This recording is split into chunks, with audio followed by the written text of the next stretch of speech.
Hi friends, నా పేరు భాస్కర్. మీరు చూస్తున్నారు తెలుగు ట్రేడర్ భాస్కర్. అయితే మనం ఈరోజు వీడియోలో వచ్చేసి మనం ద బెస్ట్ బయింగ్ ఇండికేటర్ అయితే చూద్దాము.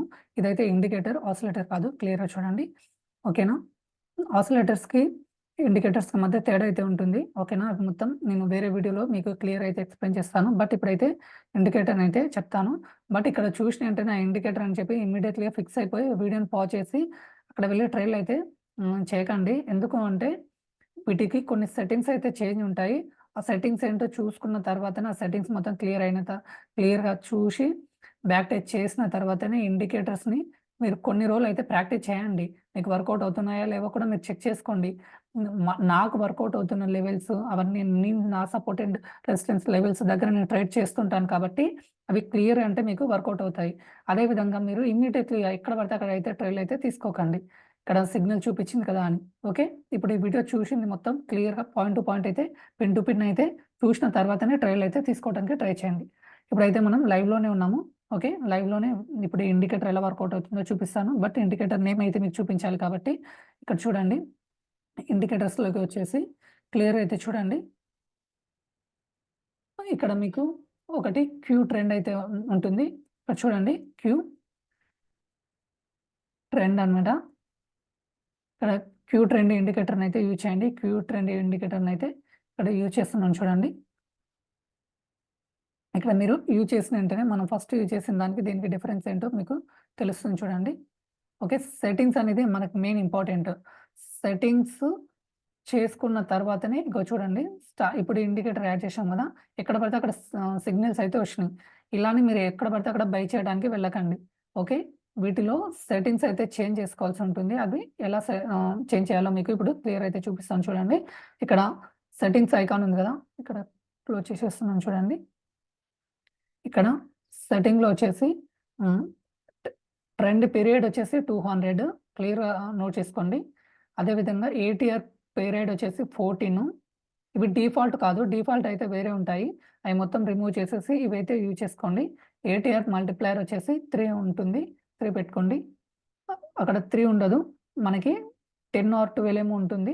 అదైతే తీసేసి 3 అయితే పెట్టండి. ఇక్కడ సింగిల్ మోడ్ వచ్చేసి క్లియర్‌గా చూడండి. టైప్ ఏనే పెట్టుకోండి. టైప్ బి అయితే పెట్టకండి. ఓకేనా. ఇక్కడ మీరు టైప్ ఏనే కంపల్సరీ పెట్టుకోవాలి. టైప్ బి పెడితే మీకు రాదు. ఇంకా మీకు ఇక్కడ ఈఎంఏ స్మూత్ వచ్చేసి పీరియడ్ వచ్చేసి 3 ఇది డిఫాల్ట్‌గానే ఉంటుంది 3. అదేం చేంజ్ చేయాల్సిన అవసరం లేదు. ఓకే. ఇవి క్లియర్. ఒకవేళ మీకు కనిపించడం కోసం ఇవి లెవెల్స్‌ని నేనైతే కొద్దిగా కలర్స్ అయితే చేంజ్ చేస్తున్నాను. ఓకే. క్లియర్‌గా కనిపించడం కోసమే, జస్ట్ ఇంకేం లేదు. యాహ్! ఇప్పుడైతే చూడండి, మనం ఎప్పుడు బై చేయాలి? ఎప్పుడు ఎస్ఎల్ తీసుకోవాలి? అసలు ఎంట్రీస్ ఎలా చేయాలంటే, ఇప్పుడు మనం ఈ పెట్టిన సెట్టింగ్స్ మొత్తం పెట్టుకున్నారనుకోండి, మీకు ఇమ్మీడియేట్‌గా కరెక్ట్ బై సిగ్నల్సే చూపిస్తుంది. సో, ఇమ్మీడియేట్‌గా తీసుకోకుండా ఇప్పుడు చూడండి, ఇక్కడ సిగ్నల్ ఇచ్చింది అనుకోండి. ఇక్కడ మనకి బయింగ్ ఇచ్చింది 5 మినిట్స్‌లో. సో, దీని హైలో ఇమ్మీడియేట్‌గా మనకిక్కడ సపోర్ట్ లైన్ కూడా ఉంది చూడండి. నాకు సపోర్ట్ లైన్ తెలుసు కాబట్టి నేను అక్కడ ఆల్రెడీ నా సపోర్ట్ ఉంది కదా! మీకు కూడా నేను డైలీ సపోర్ట్ లెవెల్స్ అయితే ఇస్తుంటాను కదా! ఆ లెవెల్సే అనమాట ఇది. ఈ లైన్‌ని ఇప్పుడు ఇక్కడ బయింగ్ సిగ్నల్ ఇచ్చింది. ఇమ్మీడియేట్‌గా తీసుకున్న మనకి ఎస్ఎల్ హిట్ అయిపోయింది. అదే మీరు ఈ సపోర్ట్ లైన్ బ్రేక్ అయిన తర్వాత గనక ఇదే కాల్ గనక బయింగ్‌లోనే ఉంది కాబట్టి ఈ గ్రీన్ కలర్ అప్‌లో ఉంటేనే బై చేయాలి. రెడ్ కలర్ డౌన్‌లో ఉంటేనే మీరు సెల్ చేయాలి. ఈ విషయం అయితే మీకు అందరికి క్లియర్ అయితే తెలుసనుకుంటాను. ఫస్ట్ నుంచి అన్ని వీడియోస్‌లో అయితే చెప్పుకుంటూ వస్తున్నాను. ఓకే. మళ్ళీ ఒకసారి కూడా చెప్తున్నాను. ఈ గ్రీన్ లైన్ అబోవ్ ఉంటేనే మనం బై చేసుకోవాలి. రెడ్ లైన్‌కి అయితేనేమో డౌన్ సైడ్ ఉంటేనే పుట్‌లు అయితే బై చేసుకోవాలి. అయితే ఈ ట్రెండ్ లైన్ అబోవ్ ఉంది. ఇక్కడ గనుక మీరు ట్రెండ్ లైన్ అబోవ్ గనక మీరు బై చేశారనుకోండి, ఇక్కడ నుంచి ఇక్కడికి మనకి సింపుల్ అంటే సింపుల్‌గా ఒక 100 పాయింట్స్ అయితే మనకి సింపుల్ అయితే చూడండి. 47,850 నుంచి మనకి హ్మ్. 48,150 అంటే 250 పాయింట్స్ అయితే లైవ్‌లోనే మనకి అప్ సైడ్‌కయితే వెళ్ళిపోయింది. సో, ఇప్పుడు చూడండి ఇక్కడ మీకు ఈ క్యాండిల్ కిందికొస్తున్నాయన్నమాట సిగ్నల్స్. సో, ఈ క్యాండిల్ కిందికొస్తున్నాయంటే మీరు ఎగ్జిట్ అయిపోవాలి కంపల్సరీ. ఈ క్యాండిల్ కిందకి ఎప్పుడైతే బార్స్ వస్తాయో అప్పుడైతే ఇక్కడైతే ఎగ్జిట్ అయిపోండి. అదే విధంగా మీకు సెల్లింగ్ పొజిషన్ అయితే చూపిస్తున్నాను చూడండి. లైవ్ మార్కెట్‌లోనే చూపిస్తున్నాను. ఎక్కడో కాకుండా పాతకి వెళ్లి చూపించడం లేదు. ఇక్కడ ఈరోజు లైవ్ మార్కెట్ ఇది. ఇక్కడ సెల్లింగ్ పొజిషన్‌లో గనక మీరు ఇక్కడ ఇమ్మీడియేట్‌లీ మనకిక్కడ సపోర్ట్ ఉంది గదా! ఈ సపోర్ట్ బ్రేక్ అయిన తర్వాత తీసుకున్నారనుకోండి, ఇక్కడ గనక మీరు బై చేస్తే ఇక్కడ నుంచి మనకి ఆల్‌మోస్ట్ ఒక 400 పాయింట్స్ ఏమో ప్రాఫిట్ అయితే ఇచ్చింది. డైలీ ఇన్ని పాయింట్స్ కూడా అవసరం లేదు మనకి. జస్ట్ ఒక 50 పాయింట్స్, 10 పాయింట్స్ మనం క్యాచ్ చేసుకుంటే సరిపోతుంది.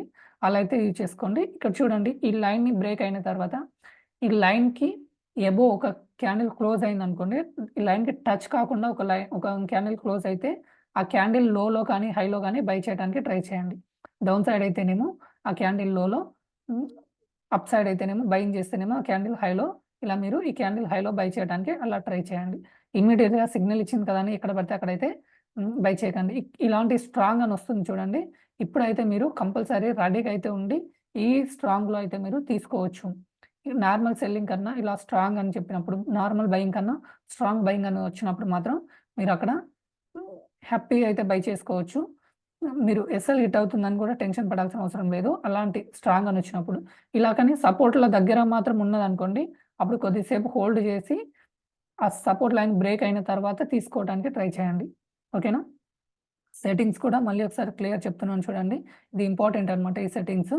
ట్రెండ్ పీరియడ్ వచ్చేసి 200, ఏటీఆర్ పీరియడ్ వచ్చేసి 14, ఏటీఆర్ మల్టిప్లైయర్ వచ్చేసి 3 అన్నమాట. ఓకేనా?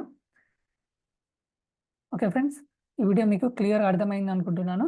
ఒకవేళ మీకు Nifty and bank Nifty, hero zero calls కానీ, నార్మల్ కాల్స్ కానీ కావాలనుకుంటే మనం పెయిడ్ కాల్స్ కూడా ఇస్తున్నాము. ఒకవేళ ఇవి మీకు వర్కౌట్ కావట్లేవు, మేము ట్రేడ్ చేయలేకపోతున్నాము అనుకుంటే అప్పుడు మన పెయిడ్ కాల్స్ తీసుకోవడానికి ట్రై చేయండి. ఇంట్రెస్ట్ ఉంటేనే అది కూడా. ఓకే. కానీ ఇది మాత్రం మీరు కొన్ని రోజులైతే ప్రాక్టీస్ చేసిన తర్వాతనే రియల్ ట్రైల్ అయితే చేయండి. ఇమ్మీడియేట్‌గా వెళ్లి ప్రాక్టీస్ చేయకుండా ఇమ్మీడియేట్‌గా వెళ్లి మాత్రం ట్రైల్ అయితే చేయకండి. ఇదైతే నా సజెషన్. ఓకే. ఈ వీడియో ఓన్లీ ఎడ్యుకేషనల్ పర్పస్ కోసమే చెప్తున్నాను. డిస్క్లైమర్ కూడా ఒకసారి అయితే చూడడానికి ట్రై చేయండి. ఓకేనా? ఓన్లీ ఎడ్యుకేషనల్ పర్పస్ కోసమే. మీరు కొన్ని రోజులు ప్రాక్టీస్ చేసిన తర్వాత మీకు వర్కౌట్ అయితే తీసుకోండి. Okay. Thank you for watching Telugu trader Bhaskar.